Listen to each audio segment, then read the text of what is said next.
Welcome to PsychSessions Late Career. I'm your host, Dave Kreiner. What does late career mean anyway? It can include people who are well into their careers, people who are thinking about retirement, people who are retired but still working, or maybe retired and doing other things. We have conversations with people in all these life situations. If you consider yourself late career, however you happen to define it, or you plan on being a late career person in the future, this podcast is for you. Hi, everyone. This is Dave Kreiner. I did a thing.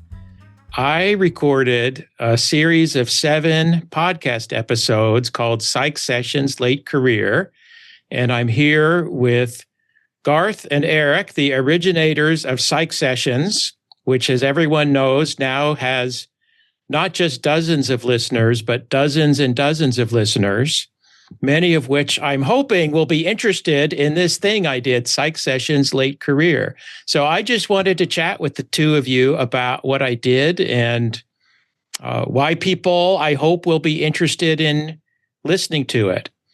Do either of you have any thoughts, or let me put it this way, do you have any questions for me about what I did? Because I don't think either of you have listened to these episodes, except that, Garth, you maybe have listened to a couple of snippets where I asked you to make some edits. Do you have questions about what I did? Are you worried about what I did? Okay. Interestingly, we're on Zoom right now, so our listening audience can't see us, but Garth pointed to me, not knowing where we are, directionally on our respective screens. So Dave, let me answer that for you. I don't have any concerns at all. You're completely trustworthy. You're a good guy.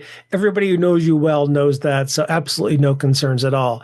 My question for you is, why did you want to start such a podcast series?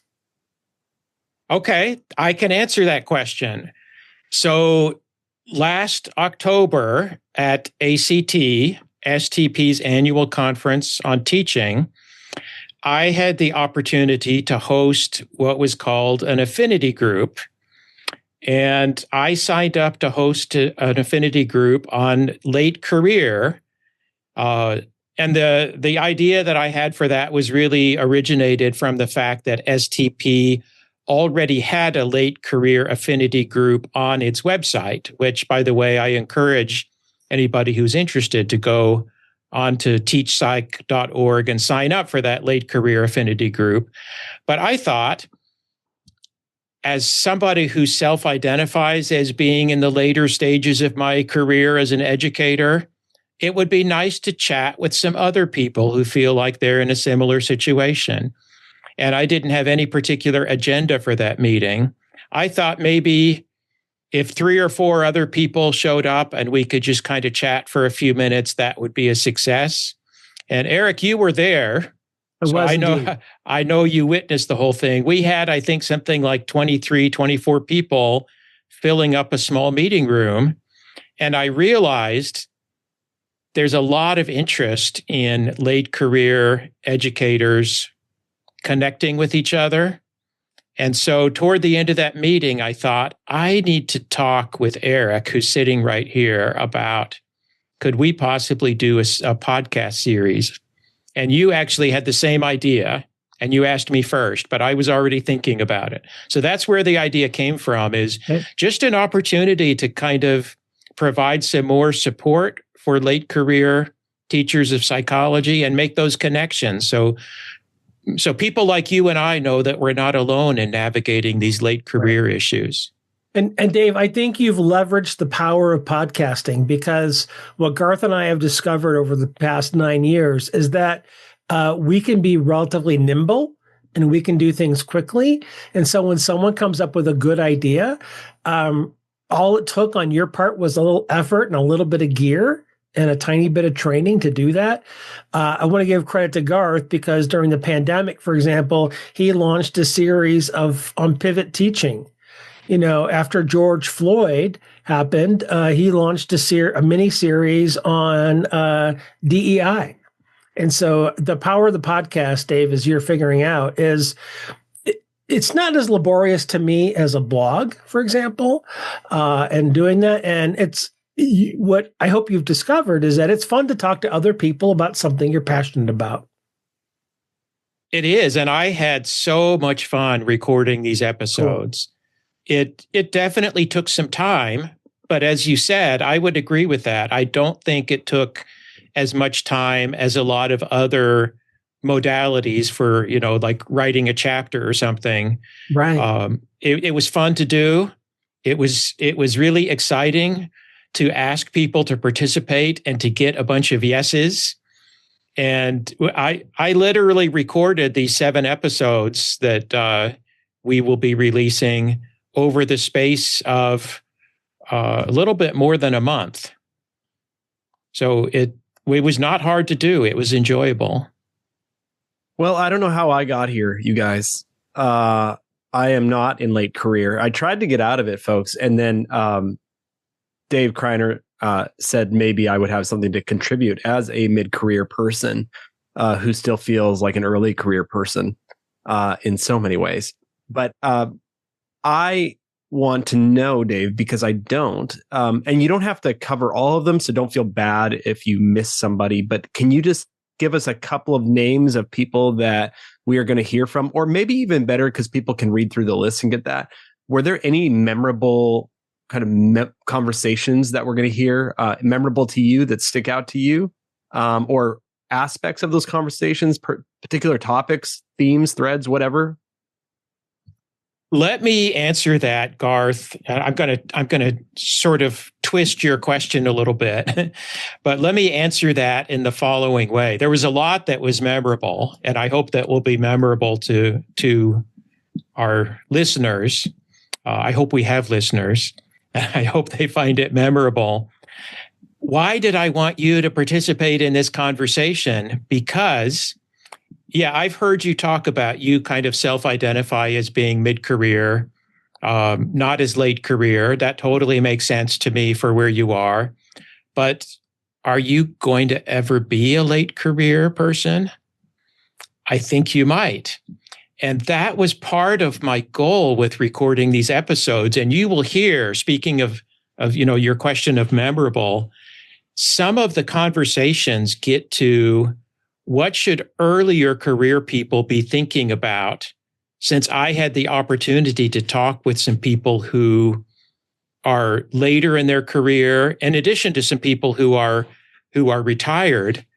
And all of these people I talked to, I think by any standard, you would say these are really, really successful people. What do they know that would be good for somebody like you, Garth Neufeld, to hear?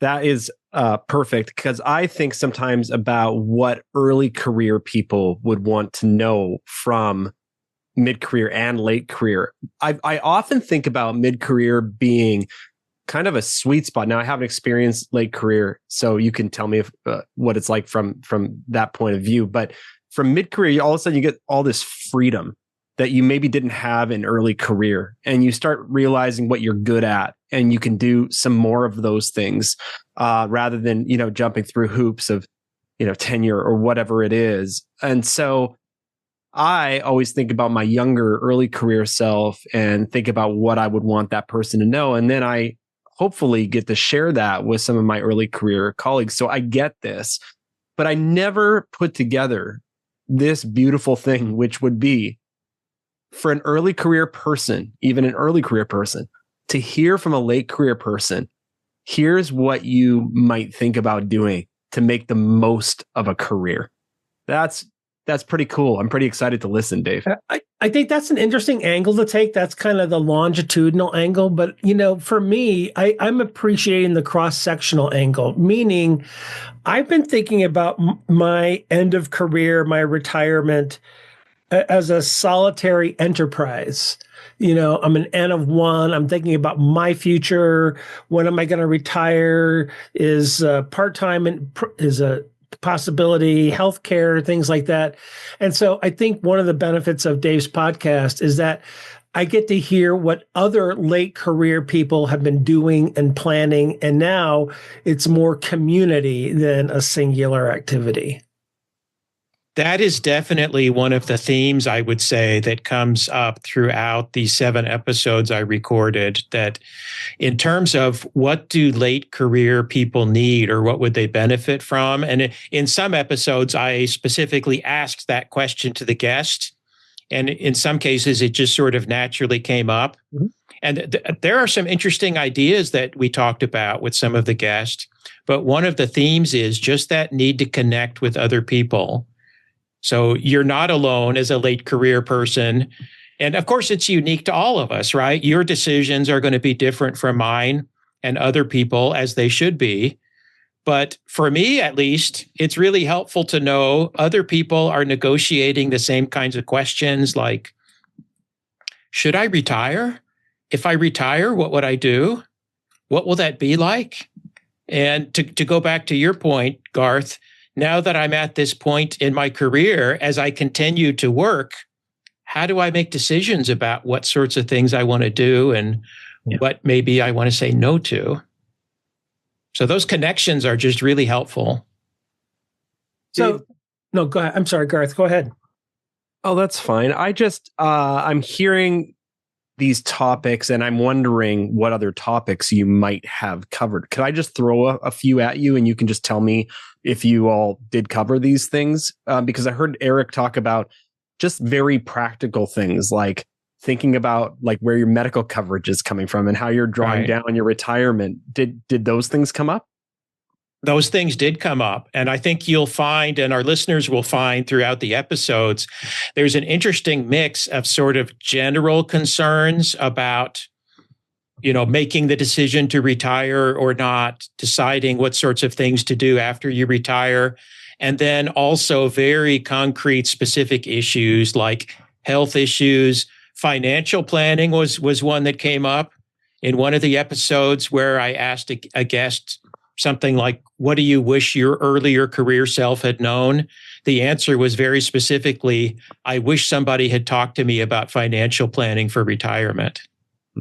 All right. Okay. Thank you for that. What about the psychological kind of development of, or maybe identity change of not being a professor at a university or college or something like that? Did you guys get into any of the, or maybe even grief or expected grief, or how are people feeling? Did you get into the emotional side of things? We did get into the emotional side, and some of the conversations about that choice to retire had to do with how you fill your time, which is an interesting sort of dilemma about, well, how do you know what to do until you're retired? And one of the suggestions I thought was really good is you've got to sort of try things out before you retire to see what you like doing with that time. But another issue that came up that I thought was really interesting was once you retire from, let's say, a full-time faculty position, you may have found other things to do that you really enjoy, but you're not in contact with the same people that you've been in contact with. You don't have people down the hallway from you or next door that you talk to on a daily basis. You may not even be going to the same conferences that you're used to seeing, your colleagues and friends from across the country. And how do you prepare yourself for that? So there's definitely an emotional component that comes up in some of these conversations. All right, I'm going to let Eric speak in a second. So my last one is, okay. My last question is, did anybody feel like I need to give out everything I've learned? I've got to get it out of myself. I got to give it away before I retire. Was there any sort of, I don't know, it's not even a terribly well formulated idea, but I might think like I still have more to do. Like I'm not done yet. And that might like boil up as I'm thinking about retirement. And so maybe I'll just throw that to both of you. Yeah, I don't think that specific idea of feeling like people had to get those things out before they retired came up specifically. But we definitely talked about the idea of like, what is your legacy as somebody who might be retiring, especially for some of us who perhaps have worked at the same institution for a long time. And, what is your responsibility to your department and the future of the program that perhaps you had a major role in building and sustaining. So there's some conversation about that for sure. Just a couple of observations as we wrap it up here. There are some critical issues for me personally, but one, Garth and Dave, it's all about identity.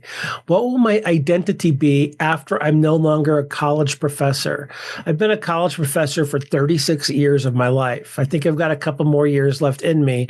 But after that, if you're retired, going to no time or part-time, I think about, what will I be? How will I value myself? There's a lot of strokes that we get going onto a college campus, stepping into a college classroom, going into a faculty meeting where, the senior members are valued and they tend to be valued most of the time. And so I think a lot about, I don't want to be one of those men who classically 6 months after they retire, they die. Right. And so the classic data that's out there about that. And so I've been thinking long and hard about what will be my different contributions. I think I'll stay connected to psychology, but I don't want to be full-time psychology on no salary, right? The Drew Applebees and the Paul Heddiches of the world who retired, but it looked like they became at least more productive in the short run. And then, Dave, I'm going to end my part of this asking you a question. If Eric and Garth come up to somebody and say, hey, do you want to start a podcast? What would your advice be to them? My advice would be, if Eric and Garth are asking you that, it's because they think that you have something interesting and important to contribute, and you should really seriously consider doing it because it's a good way to do it. It's a good way to contribute something. And as you said earlier, it's not as much of a burden as you might think. And I will say, I want to acknowledge this. Both of you have been very helpful with somebody like me who, although I've been a guest on a podcast episode or two, I've never recorded my own podcast. It was not difficult to do. Right. The two of you took care of a lot, from shipping me a nice microphone, which is a good memento of this. But actually just the process of making it happen, it was not difficult. So if Eric and Garth ask you, you should really seriously consider saying yes. All right, Dave, we'll give you the final word. Any last thoughts? Let me just ask each of you to respond to this question briefly. Now that we've chatted about it for a few minutes, has this piqued your interest? Is this something that you are looking forward to listening to now? Well, I'll tell you why it's piqued my interest. I think I am going to know some of the people that you have interviewed, and I didn't get the name list, but I think I'm going to know them. But I know you, Dave, and you're such a high quality person, such a contributor to our field, that the people that you have on, I don't care who they are, the conversations are going to be very insightful and relevant. And so, yeah, I'm looking forward to it. I've actually got pretty high expectations, so I'll tell you if they're not met, but I'm sure they're going to be exceeded. And that's very nice of you to say, Garth. Go ahead, Eric. No, for me, to be completely straightforward and transparent, my interest was pre-peaked. And so I've been thinking about these things. And like I said earlier, to hear some other learned individuals and how they're approaching it and what their critical issues are, I suspect when I listen to this series, I'll hear about things that I go, Man, I didn't even think about that. And so I think that's going to be one of the real benefits. But to be super honest, I was already interested, Dave, before in this topic before you recorded your podcast. And that's one of the reasons why I was at your affinity group meeting in Louisville. And I'll just say, when you are expecting 4 people in a room and then 24 people show up or whatever those numbers are, you are scratching an itch that people have. And so I think that's why we want to get this message out to people. Yeah, that's great. And I appreciate those comments. And yes, Garth, you will know many, if not all, of the guests, and they're all fantastic people who were great guests. And I will just end by saying, and I would invite people to give me feedback on what they think about this whole series. But I've been at this for a while as a late career person. I've been teaching for 35 years now. I believe this podcast series is one of the best things that I've done in my career in terms of possibly helping other people. And so I hope people do find it of use, but I'm really happy with how these episodes turned out because of the great guests that I had. Thank you both for having this conversation with me.